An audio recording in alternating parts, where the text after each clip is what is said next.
बिहार विधानसभा चुनाव 2025 में कांग्रेस का किला बुरी तरह से ध्वस्त हो चुका है। पार्टी की दुर्गति ने एक गंभीर सवाल पैदा कर दिया है कि अब महागठबंधन का क्या होगा। कांग्रेस की खराब स्ट्राइक रेट की वजह से उन राज्यों में गठबंधन को लेकर सवाल उठने लगे हैं जहां आने वाले कुछ महीनों में चुनाव होने को है। बिहार चुनाव के नतीजों का असर पड़ोसी राज्य पश्चिम बंगाल और दक्षिणी राज्य तमिलनाडु तक देखने को मिल सकता है, जहां पर कांग्रेस पार्टी को एक ताकतवर गठबंधन की सख्त जरूरत है। इस बात की चर्चा तेज हो गई है कि बिहार में कांग्रेस के प्रदर्शन के बाद बंगाल और तमिलनाडु में गठबंधन के सहयोगी नजरअंदाज कर सकते हैं। बिहार चुनाव के नतीजों ने कांग्रेस की राज्य में मौजूदगी पर ही सवाल खड़े कर दिए हैं। पार्टी ने सिर्फ 6 सीटें जीती हैं, जबकि 61 सीटों पर उसने उम्मीदवार उतारे थे।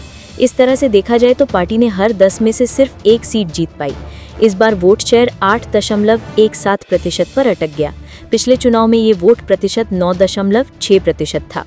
पिछले कुछ दशकों से बिहार राजनीतिक रूप से कांग्रेस के लिए बेहद मुश्किल भरा रहा है। अब राज्य में पार्टी का कोई मजबूत सामाजिक आधार नहीं बचा है और इसके पीछे का मुख्य कारण उसका खराब प्रदर्शन माना जा रहा है। ऐसे में अब सहयोगी दल भी सोचने लगे हैं कि आने वाले चुनावों में कांग्रेस के साथ गठबंधन कितना फायदेमंद होगा, क्योंकि इस बार बिहार में महागठबंधन के कांग्रेस और आरजेडी जैसे प्रमुख दलों में तालमेल और विश्वास की कमी देखने को मिली। बिहार नतीजे महागठबंधन के लिए किसी चेतावनी से कम नहीं है। ऊपर से कांग्रेस के प्रदर्शन ने भी सहयोगी दलों के कान खड़े कर दिए हैं।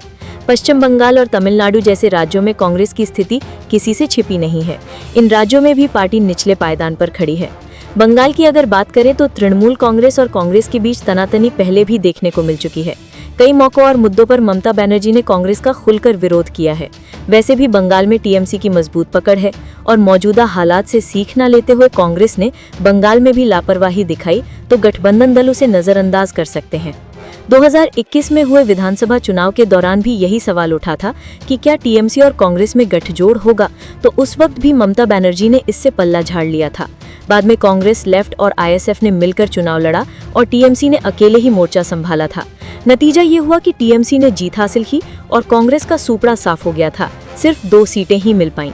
ऐसे में फिर वही सवाल, क्या ममता बनर्जी की पार्टी टीएमसी कांग्रेस को भाव देगी? तमिलनाडु में भी कांग्रेस की स्थिति लचर है और उसे डीएमके जैसी पार्टी के सहयोग की बेहद जरूरत है। लेकिन पिछले कुछ महीनों से दोनों दलों के बीच खटपट के खबरें सामने आ रही हैं।